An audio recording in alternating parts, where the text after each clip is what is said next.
Good afternoon friends. സമയം 11:30 ആയിട്ടുണ്ട്. പഴംപൊരിയും ചായയും കുടിച്ച് ഉറങ്ങി എഴുന്നേറ്റതാ. എന്തോ വിശപ്പിൻ്റെ വിളി വന്നിട്ട് ഇന്നലെ ഉറങ്ങാൻ പറ്റിയില്ല. അപ്പോൾ രാത്രി അവർ ഗുളിക മേടിക്കാൻ പോയിരുന്നു 12:30 ആയപ്പോൾ. കാരണം എൻ്റെ ഗുളിക തീർന്നിട്ടുണ്ടായിരുന്നു. തീർന്നപ്പോൾ ഞാൻ വിചാരിച്ചു കുഴപ്പമില്ല, കിടന്നുറങ്ങാമെന്ന് വിചാരിച്ചു. പണ്ട് കുട്ടിക്കാലത്ത് നിങ്ങൾക്ക് ഓർമ്മയുണ്ടോ, നമുക്കൊക്കെ താരാട്ടുപാട്ട് കിട്ടിയാലേ നമ്മൾ ഉറങ്ങില്ലായിരുന്നു. ഞാനൊക്കെ വലുതാവോളം തൊട്ടിലേക്ക് കിടന്ന ഒരാളാണ്. എൻ്റെ ഉമ്മയുടെ വീട് കൊട്ടാരക്കോത്ത് എന്ന് പറയും, നമ്മുടെ അടിവാരം ഭാഗത്ത്.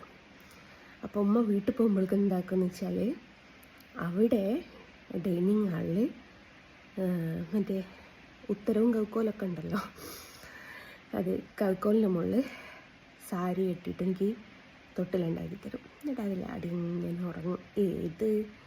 ഏകദേശം എൻ്റെ മോളുടെ വയസ്സുണ്ട് കേട്ടോ. അന്ന് എനിക്ക് താരാട്ടുപാട്ട് കിട്ടണമായിരുന്നെങ്കിൽ ഇന്നെനിക്ക് സ്ലീപ്പിംഗ് പിൽസ് കിട്ടണം. മാറ്റം പോയൊരു പോക്കേ. അപ്പോൾ മോനും അരുണോടിയും 12:30 ആയിക്ക് ഗുളിക മേടിച്ചു കൊണ്ട് തരാൻ. അപ്പോൾ ലേറ്റായിട്ട് കുടിച്ചിട്ടാണോ എന്നറിയില്ല, ഭയങ്കര വിശപ്പ്. ഡോക്ടർ പൊതുവേ പറഞ്ഞു കിട്ടോ വിശപ്പ് ഉണ്ടാവുമെന്ന്. അങ്ങനെ ഞാൻ ഒരു 3 മണിയൊക്കെ ആയപ്പം എല്ലാവരും കൈ നീട്ടി വിളിച്ച് അരുണെ വിശക്കുന്നതെന്ന് പറഞ്ഞു. അങ്ങനെ സഞ്ജുവിനോട് പറഞ്ഞു, മോനെ നമ്മൾ എന്തെങ്കിലും വാങ്ങിക്കൊണ്ടുവരികയെന്ന് പറഞ്ഞു. പിന്നെ ഞാൻ പറഞ്ഞു, നീ പോകുമ്പോൾ മേടിച്ച് കൊണ്ടുവന്നാൽ മതി എന്ന് പറഞ്ഞു. അങ്ങനെ അവൻ പോകുന്ന സമയത്ത് മേടിച്ച് സഞ്ജുവിൻ്റെ അടുത്ത് കൊടുത്ത് നല്ല ചൂട് പഴംപൊരി കേട്ടോ. അതിൻ്റെ വീഡിയോ ഞാനിട്ട് കണ്ണ് പോലും തുറക്കാൻ പറ്റാണ്ട്. ഇന്നും രാവിലെ മോർണിംഗിലൊരു വീഡിയോ പോസ്റ്റ് ചെയ്യാമെന്ന് വിചാരിച്ചു. എൻ്റെ പൊന്നാര മക്കളെ, ഒരുപാട് കരഞ്ഞു ഞാൻ ഉറക്കത്ത്. വല്ലാത്തൊരു സ്വപ്നം കണ്ടടേ, സഹിക്കാൻ പറ്റുന്നില്ല. കാരണം ഞാൻ ഇന്നലെ ലൈവിൽ കുറേ പകരം വീട്ടലുകൾ പറഞ്ഞിട്ടുണ്ടായിരുന്നു. ആ പകരം വീട്ടൽ എന്താണെന്ന് വ്യക്തമായിട്ട് ഞാൻ വീഡിയോ ചെയ്യാം കേട്ടോ. അപ്പം അതിനെക്കുറിച്ചൊക്കെ സംസാരിച്ചിട്ടാണെന്ന് അറിയില്ല, ഏട്ടത്തിൻ്റെ മോന് അവനെ കണ്ടോ, എനിക്ക് ഭയങ്കര ഒരു വിഷമമായിപ്പോയി.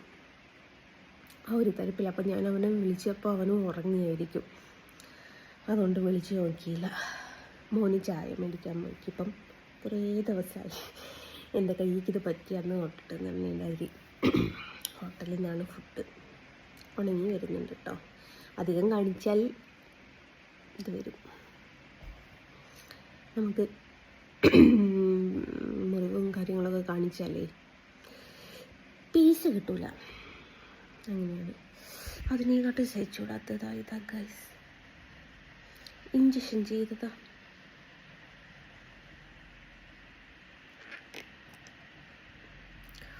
ഒന്ന് പറ്റി അതിന് 2 എണ്ണവും കൊണ്ടുപോരേണ്ട ഒരവസ്ഥയായിട്ട്. എന്താണല്ലേ ചെയ്യുക. ഇത് ഭയങ്കര ഒരു കല പോലെ ആയിപ്പോയി. മാറുമായിരിക്കല്ലേ. ഞരമ്പ് കുത്തി ഇതെടുത്തതാ. ഇവിടൊക്കെ ഞരമ്പുണ്ട് എന്നുള്ള കാര്യം നിങ്ങൾക്കറിയായിരുന്നോ? ഞാൻ മറ്റേ ഇതുണ്ടല്ലോ MBBS പോയപ്പോൾ ഇവിടെ നരമ്പുള്ള കാര്യം മാത്രം എന്നോട് പറഞ്ഞില്ല. ദുഷ്ടന്മാരേ. അപ്പം അങ്ങനെയാണ്. അപ്പം ഇന്നത്തെ ഒരു പ്രോഗ്രാം കൂടി പറയാം. മടി ഒന്നാമത്തേത്. രണ്ടാമത്തേത്, കഴിഞ്ഞ തിങ്കളാഴ്ച ഉണ്ടെന്ന് കൊടുക്കേണ്ട 4 ഫോട്ടോസ്, ഏകദേശം 3 എണ്ണം ഫിനിഷായി.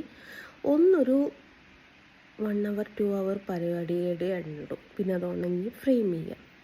4 ഫ്രെയിം ചെയ്യാനായിക്ക്. ഇന്നലെ മോനൊക്കെ തുടച്ച് അടിയിൽ വെക്കുന്ന പേപ്പറൊക്കെ കട്ട് ചെയ്തിട്ടുണ്ടായിരുന്നു. അപ്പം എന്നോട് ചുമ്മ ഫ്രെയിം ചെയ്യുന്നു. ഈ ഫ്രെയിം തുടക്കം ഞാൻ തന്നെ ചെയ്യണം. ബാക്കിൽ ബോർഡൊക്കെ അരുണ അടിക്കും.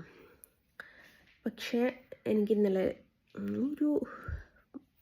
അറിയാമല്ലോ, ഒരു മൈൻഡ് സുഖമല്ലായിരുന്നു. അപ്പം ഞാൻ പറഞ്ഞ മോനെ നാളെ ചെയ്യാൻ. അപ്പം 4 ഫോട്ടോയും ഫ്രെയിം ചെയ്യാനുണ്ട്. 4 ഫോട്ടോ ഫ്രെയിം ചെയ്യാന്ന് വെച്ചാൽ വലിയ പാടുള്ള കേസൊന്നുമല്ല, എന്നാലോ പാടുപെടുന്നൊരു കേസ്. അത് കഴിഞ്ഞിട്ടൊരു ഷോപ്പിങ്ങിന് ഇറങ്ങണമെന്ന് വിചാരിക്കുന്നുണ്ട്.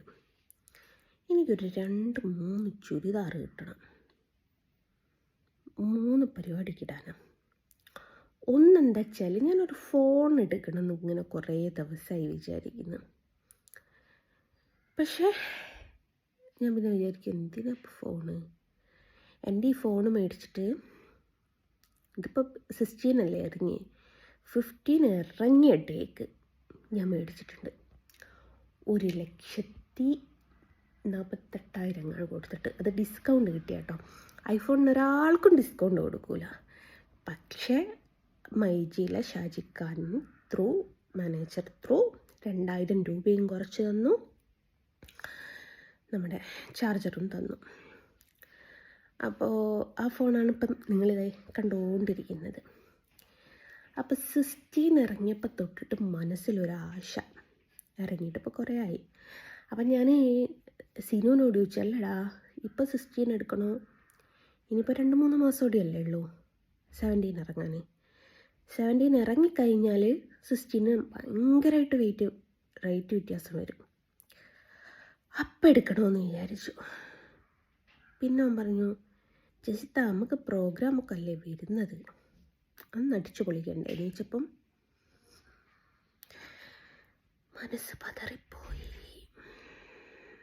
ആരുടെ മനസ്സാലേ പതറാതിരിക്കുക?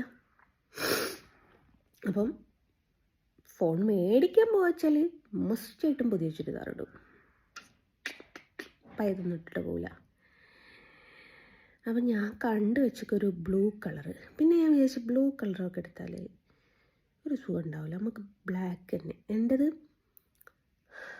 ഏതെങ്കിലും കളറ്. ഒരു സെക്കൻഡ്, ബ്ലൂ.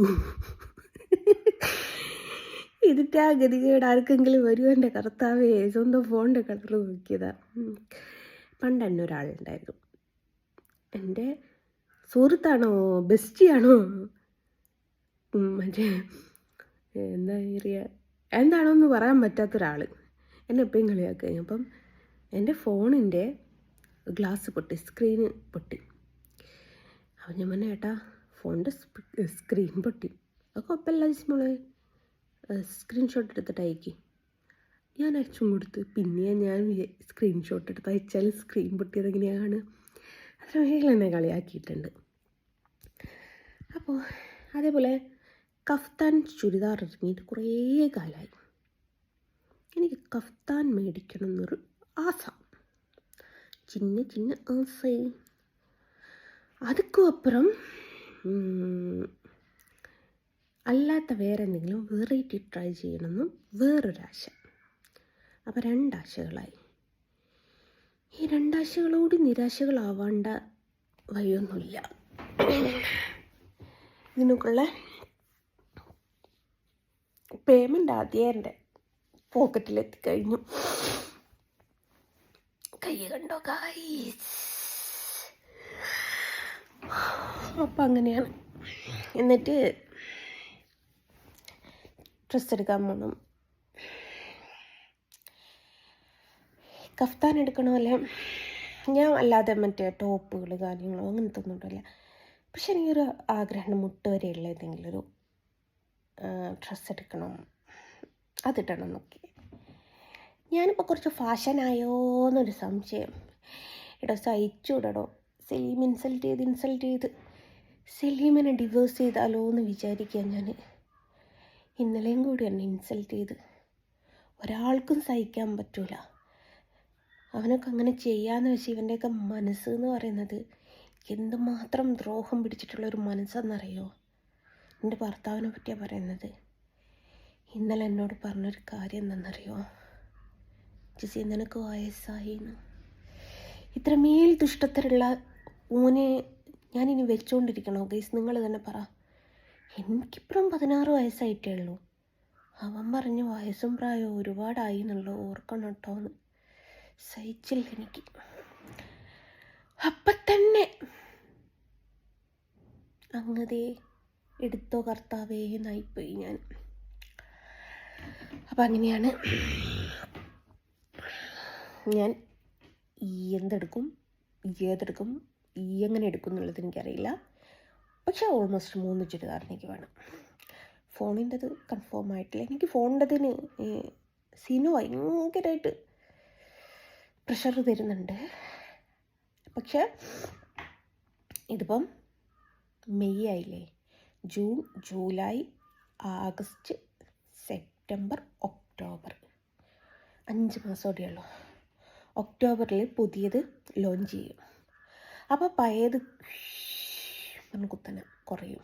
അപ്പോൾ എടുത്താൽ പോരെ, ഒരു 5 മാസം വെയിറ്റ് ചെയ്തൂടെ? ഏതായാലും ഞാനിപ്പോൾ ഫോൺ എടുക്കണോ 5 മാസം കഴിഞ്ഞിട്ട് ഫോൺ എടുക്കണോ എന്നുള്ളത് ജസ്റ്റ്